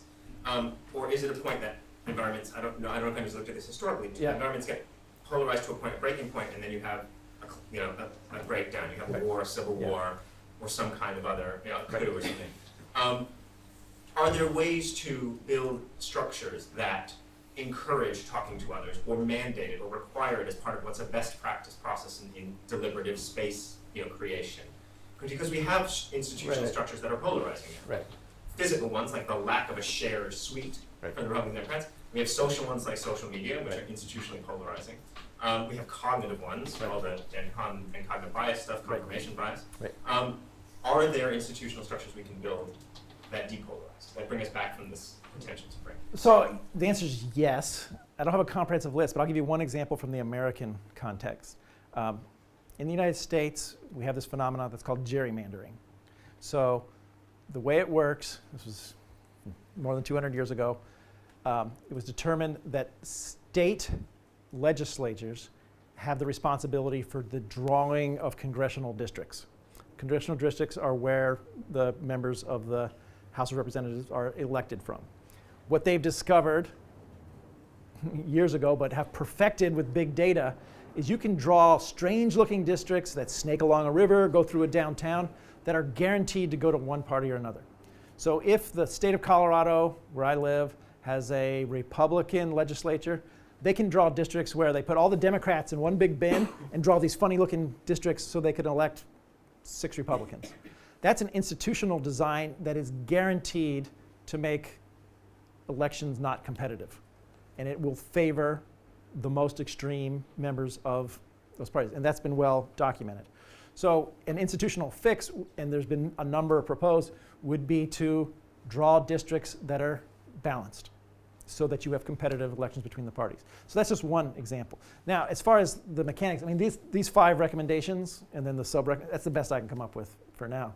I do think a lot of it, there's a lot of things you can do with political design, with campaign money and things like that. But as a starting point, if we experts can't figure out how to talk to each other, then why would we expect our politicians to be any better? So I think, I wish I could control politicians. We can't, but I think in the academy, in the scientific community, we actually can exert some control over how we behave. And when I look at it, we're not much better right now. Yes, sir. Brilliant talk. I've been for a while trying to frame in my mind how politics is working in Britain. Yep. And sort of 2 sort of like lenses I sort of try to look through is, on the one hand, you have almost what I call a form of virtue signaling. Yep. You have, if you take climate change, Brexit, fracking, transgenderism, and even Grenfell Tower, Yep. the sort of the terrible accident that happened. There's no real attempt to engage with each other. Right. So you're completely right about your sort of Manichean paranoia at that level. When you try to solve the problem, and all the things that you said were really, really interesting, the danger I see in Britain is that when the science kicks in and you try to be rational and explain in sort of purposeful ways, it comes across as a technocratic politics, and the experts seem to overstep their mark. So when you take climate change, what you often find the scientists saying here is, blah, blah, blah, blah, blah, blah, this is man-made science change. I wouldn't mind if it stopped at that. And then they go, therefore, we should cut growth, or therefore we should do such and such. There's that tendency, not just within the sort of scientists, but others, to almost replace the demos. Links over to what this guy over here said about the problem maybe being a sort of a democratic vacuum where these experts need to fill. I don't know the answer as to how your causal pathways point is interesting. I'm wondering, will it crack it or not? Question mark. Yeah, you know, I don't know. I mean, a lot of these recommendations are focused on experts, and I think you're right. There is this tendency for, and when I did my doctoral work a long time ago, 25 years ago, at the time I read all of, and they were hard copies back then, pre-internet, all the hard copy congressional hearings on climate change. You can't do that now because there's been thousands of them, literally. But I read them all, and every one of them played out the same way. I'm a scientist, my climate model says blah, blah, blah, blah, blah. The first question from the senator or the member of Congress was, what should we do? And the scientist would say, instead of saying, oh, well, I'm not an economist or a policy expert, or would say, well, I'm glad you asked. Here's what you should do. Right? So we have to have the ability in our community to recognize that policy making, I tell my students, I get a lot of students who come to me, they say, I just got a PhD in physical chemistry or physics or atmospheric science, and I want to do the policy thing. Can you tell me what I need to do? And my first response is, well, if you thought physical chemistry was hard, you're going to need to get another PhD level expertise in another field, because policy making is really complicated. And I think we have to give respect to the idea that there's a lot of sorts of expertise out there. Not all of them directly flow to, here's what you should do. And sometimes the best decision that an expert can make is to say, you know, let's put a committee together, let's get a group together, let's get the expertise we need to make the right recommendations that are out there. Yeah. I think with respect, you overlook or play down motivations too much. And I'll give you a very simple example. Yep. I'm from South Africa, as you can probably hear, and I'm very struck by how, you know, in a way, you had a real problem, the apartheid problem, and it was essentially resolved. And it was resolved because people on both sides wanted the same thing. Had different views on how to get there, but they wanted the same thing. You get the sense in the Middle East, for example, that people don't want the same thing. And overwhelmingly, you get the sense that this is the story with climate. Right. That, you know, Inhofe, for example, he doesn't really care about climate per se. It's this, solving this problem will entail massive government intervention and all sorts of things that is fundamentally against. People who, you know, on the alarmist side, I mean, many people say straight up, we see this as a way of transforming society, making society more just. And so, when you have these agendas and different motivations, I would argue to you that your proposals just won't work. And on the other hand, when people are motivated in the same way, they've got this genuine problem, and they're motivated in the same way, they'll arrive at your proposals naturally. And just as another little footnote, perhaps, is that in other disciplines, I know physicists, right, there are huge controversies in physics, but they talk to each other and they solve the problem. Because essentially, that's what they want to do, even though they believe in different things. Right. Yeah, I mean, it's a very fair point. I guess my response is I honestly, I really don't care about people's motivations. I take the Lippmann point seriously, that if democracy is going to work, people are going to come together, particularly in a society with 70 million people or 320 million people, with a lot of different motivations and reasons. And to agree on shared action is not to agree on reasons for that action. And I can tell you, I've talked with James Inhofe. I've talked with Republicans in Congress. And if you talk about energy innovation to make energy cheaper, cleaner, expand access, expand markets, they love it. They're all on board. What a lot of the Republicans resist is what we just heard, that someone comes in and says, you have to make energy more expensive because my science says you do. And there are a lot of pathways, and there are a lot of policy examples historically where people with very different motivations came together, solved a problem, never agreed on motivations and reasons. So yeah, it could be a Middle East situation with climate change, or it could be, you know, a South African situation. I don't know. But I have the sense from being deeply engaged in this, there is a path. We just haven't tried it in the United States. That it's essentially wanting the same thing. I think that there's a difference between motivations and wanting the same thing. And the climate story is about economic reorganization to a large extent. And I'd also just add as a footnote to this, do you think that climate would, I mean, and it's a hypothesis, it's arguing the counterfactual. Let's say the Berlin Wall hadn't formed, hypothetically. That communism or socialism was still a viable alternative that you had sort of either. Do you think the climate debate would be as vitriolic as it is now? It's a good question. I mean, there's there's a number of people, I think, including a former prime minister of the UK and people in the US who said, and Al Gore said this too, that after the fall of the Berlin Wall, we needed a new enemy, and the environment was going to be it. So, yeah, it's hard to say. I mean, it's a good question. I had to think about that. Back over here, Sam. Yeah, I was wondering in relation to Dan Kahan's more recent work on scientific curiosity. Yeah. And I was wondering to what, because I mean, he suggests that scientific intelligence breeds political polarization, but scientific curiosity works the opposite way. The more curious and open-minded people are, it doesn't have that same impact. Now, I'm not sure I completely buy Kahan's measure of that, but put that to one side. To what extent do you think that curiosity is important to be enhanced or something to be encouraged in relation to climate change debate, and how would you go about doing that? Well, I'll give you an answer that's more general to public policy, and I think climate change is a subset. That the more open-minded and curious you are, the more willing it would seem you would be to a variety of means to achieve your end, right? So I mean, a lot of times politics, we have what's called goal substitution, right? We have some end that we decide. All right, we want to stabilize carbon dioxide. And the means to get there is cap and trade. And all of a sudden we substitute, cap and trade becomes the end. That's what we're going to fight. We lose sight of what's at the end. And at some point, if you're curious, you'll say, well, what are all the ways we could get from point A to point B?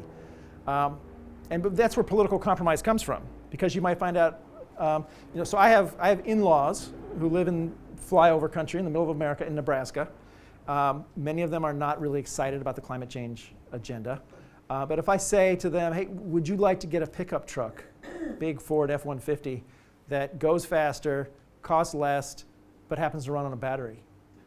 I think, hell yeah, I would. So being open to means to achieve an end, I think, is where political compromise. If we fixate on means, I've got my means, there's almost no opportunity for political compromise to happen. A good example of this is chlorofluorocarbons. Super simple problem, the ozone layer compared to climate change. But DuPont and the 6 other companies that had patents for chlorofluorocarbons were resisting regulation. Environmental groups wanted regulation. Roles were reversed. The US wanted action, Europe didn't at that time. But what happened was DuPont discovered, well, their patents were expiring in the early 80s, and if they patented a new set of chemicals, they would then have another revenue stream for 30 years. Environmentalists wanted to get CFCs off the marketplace. They had very different motivations, and they agreed on action. If it was just regulation, they wouldn't have agreed. But the technological substitute that showed up after some innovation allowed them to come to agreement on a mean that didn't exist before. Are there any particular ways in which you'd like to see the IPCC improve its workings? Right, possibly reporting continuously rather than every 4 or 5 years? Yeah, I mean, you might be able to guess this. The IPCC has it backwards, right? It has this working group 1 on science, then it has impacts, and it has economics. If you go back to the very beginning, 1988, it was science, impacts, policy, options. Right? We're at the point now where working group 1, the most important working group, should be on policy options. We should have a smorgasbord of things that countries can do, evaluation of past policies, what works, what doesn't work. Oh, you don't like a carbon tax? All right, how about cap and trade? Don't like cap and trade? How about innovation policy? Don't like innovation? Put them all out there. Give policymakers some options they can choose from. Very early on, the IPCC got behind the Kyoto Protocol process. It was the only game in town. And later focused almost exclusively on cap and trade with a lesser focus on carbon tax, carbon pricing overall, which is the equivalent of picking technological winners. It's picking a policy winner. And when the well-designed, super-duper, extra special Kyoto Protocol crashed and burned, you couldn't go to the IPCC and say, all right, option 1 blew up. What's option 2, option 3, option 4, option 5? The climate change issue is mature enough now. We don't need another report on what scientists think. Climate change is real. It might be a huge problem 100 years from now, or it might be a lesser problem, but it's a thing. And a lot of people around the world decided they want to respond to it. So what can we do? And if the boundary conditions are it has to stimulate economic growth, can't cost too much, has to provide 10 billion people with modern energy services. Oh, and we want to stabilize carbon dioxide.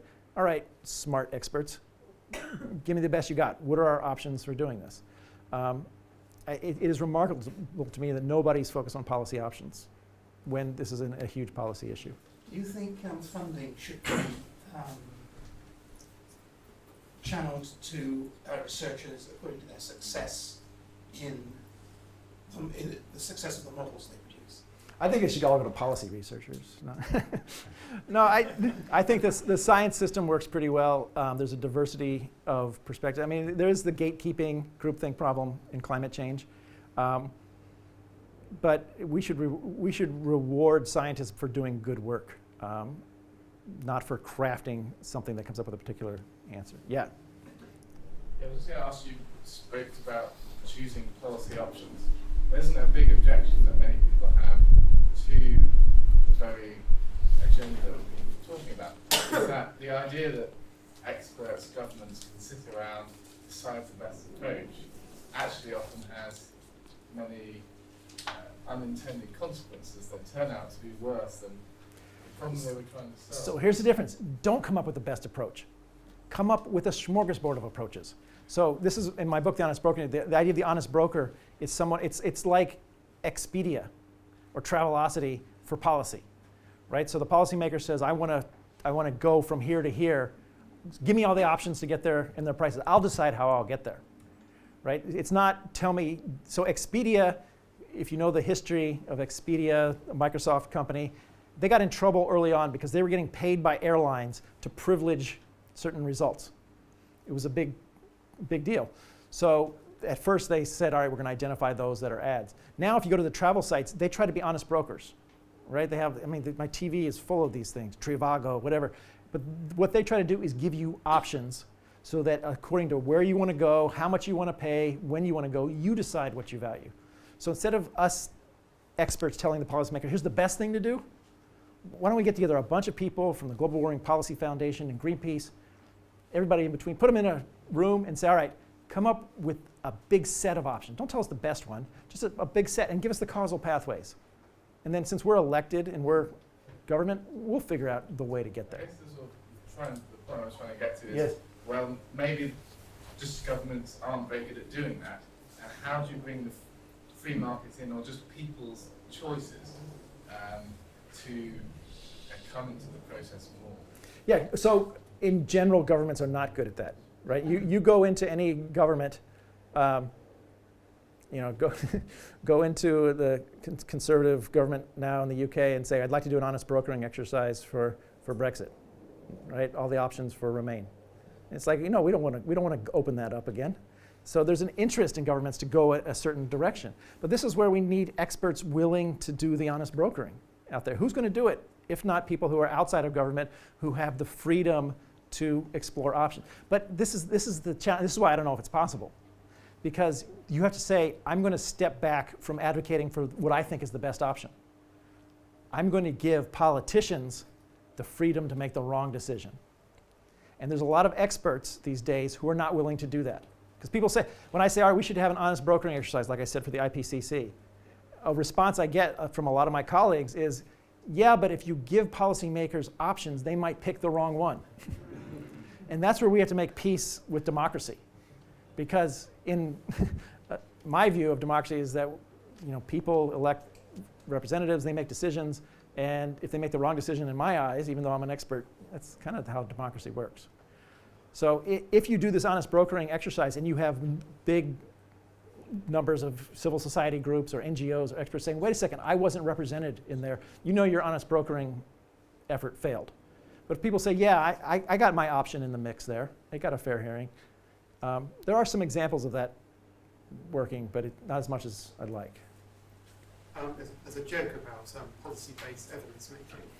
So you have the authority of a scientific paper to be waved around by politicians to say, scientists say so. And 97% of the classic examples. That's a particular problem. As in, you quote Obama saying that this specific paper, as 97% of scientists say dangerous. Now, there's actually a reply to that from Professor Betts, the Met Office, who's head of climate impacts, he'd authored the IPCC, saying, actually, this paper doesn't say anything about dangerous. And the group behind it, many would say, are activists, and even had their consensus project forum leads. And they were talking about how to market it, and some guy said, we haven't done research yet, but we're talking about marketing the 97% consensus. Then they think, oh, actually, how do we define it? And it's discussions of how do we define it to exclude the skeptics? And so, so you're surprised by all this? I mean, I'm that's not surprised, but I'm surprised by how little pushback there is. right. Because that's bringing science into disrepute. Who's going to trust science? There's another paper I think that was actually retracted. The head of the journal said this was activism abusing science as a weapon against the actual authors. This is a thing that had been published in his journal. So how do you counter the activist scientists? Well, you're asking the wrong person, because I got fired from writing about the IPCC on disasters. No, how do we do this? Is where scientific leadership is really important.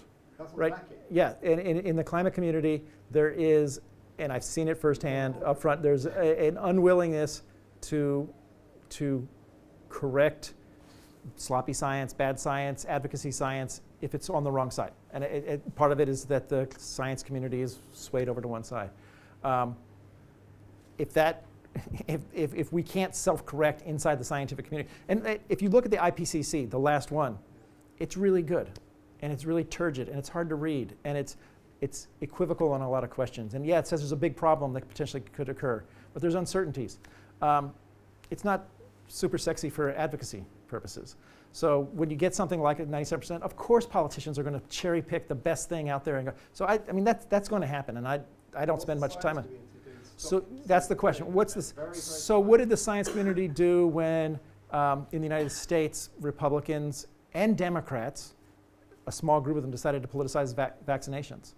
You had a bipartisan group of scientists who stood up and said, wait a second, this is way too important to be politicized, and stomped it down. But if leaders of the scientific community won't do that, I don't have good answers for you, because They didn't in the UK, the Lancet took 10 years to retract the paper. Exactly, and you can see the science effects. community did nothing. The 12 co-authors also had a responsibility, and the journalists went after them. Right. Now, if that happened now, it would be that anti-science denier tackling Wakefield is a journalist, it's an outsider. That's, Wakefield might get away with it now, but such as a politicised nature of things. Right. Roger, I want to come back to the title of your talk. Yes. The Manichaeans were the climate alarmists of antiquity. They were an apocalyptic movement that went berserk. They thought the end of the world was nigh. Mm-hmm. They were radicalized as a result of this view. They were actually not willing to discuss these things. Mm-hmm. And I think at the core of your dilemma is that people who seriously believe that we're facing a climate Armageddon, and there are quite a number of scientists who do, would think that you are underplaying the risk by saying, well, okay, governments can make a mistake. We give them options and they can choose to. It's then too late. Mm-hmm. And people who believe in this Manichaean view of our current situation would say, never ever discuss this with Roger, because he doesn't understand the threat, the existential threat we're facing. And I think at the core of the problem, why climate change and climate science is different to many, if not most other scientific controversies, is a very, very deeply held view that this is an existential threat that we have to tackle now. We can't wait for another 20 years. We certainly can't afford governments to make mistakes, because then it's too late. Mm-hmm. And it is this Manichaean apocalyptic belief that we're facing doomsday that creates the extreme positions. Mm-hmm. Also the reluctance to debate it, because debating means denying the threat. Because you say it could be a threat, but it could be less than a threat. That is denial in view for a apocalyptic climate alarmist. This is denying the reality of the existential threat. And I think unless we actually tackle this alarmism, we won't get to a debate. You can only debate with people who accept that they might also have doubts that their extreme case scenario might not come about. Most of the alarmists are completely convinced that we are facing this existential threat. So I do think there is another step we have to take, and that is show that we're not in that situation, that we have time for debate, that we have time for policy alternatives, because unless we can convince people that that's the case, there won't be a debate. Yeah, I mean, I agree with a lot of that because that's how I open my talk. But I would say I don't think what you call alarmists, most alarmists are catastrophists. I just don't. I talk to a lot of scientists. The question that I have is, how is it that the climate community ceded leadership and control of their movement to the most extreme voices? So in the United States, the most extreme voices are Bill McKibben, who you may have heard of, Michael Mann, Naomi Klein from Canada. The people with the sincere or not, who use the apocalyptic vision, are in charge. Yes. And if you take a look at either surveys or opinion polls of scientists, or you actually read the IPCC, they're not representative of the science any more than someone who says, I don't believe CO2 has any effect. But for whatever reason, and I think it's politics behind it, this particular narrow, almost fringe view is in charge. And that, to me, is a failure of scientific leadership. Yeah, their positions are perfectly legitimate. Just as people, as you've studied, who worry about asteroid impacts, right? If the big one's going to come, or a big California earthquake, or a tsunami, or a disease, or whatever. Yes, this is part of our discourse, and those are legitimate voices. But when we make policy, this is where options are important. So we could say, all right, if you wanted to shut down greenhouse gas emissions in the next 3 years, as a recent paper in Nature called for, what are your options? If you wanted to do it gradually over the next 40, what are your options?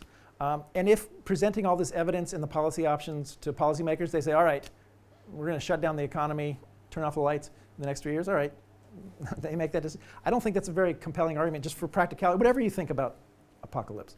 So this is part of the assessment process. Yeah, include those people in an assessment and the people who are skeptical, but at the same time develop policy options that are consistent with the state of what we actually know, which is recognizing climate change as a risk management problem, not a certainty of apocalypse.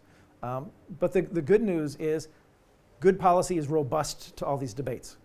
Right? I'm pretty sure we could accelerate the rate of decarbonization above what it is now while expanding access if we had a different smorgasbord of options out there.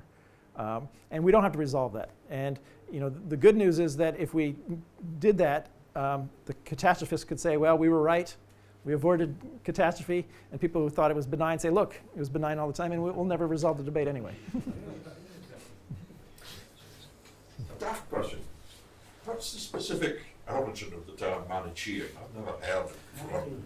It was a religious sect. Apocalyptic movement, a heretical movement in antiquity. Dualists who didn't believe in one God, but in basically kind of dualistic system. What society was that? Greek or Roman times. Yeah. Roman times, and they were basically Christians. A bit like ISIS today, very similar, very, very aggressive, violent, intolerant apocalyptic movement, which was put down by the Catholic Church.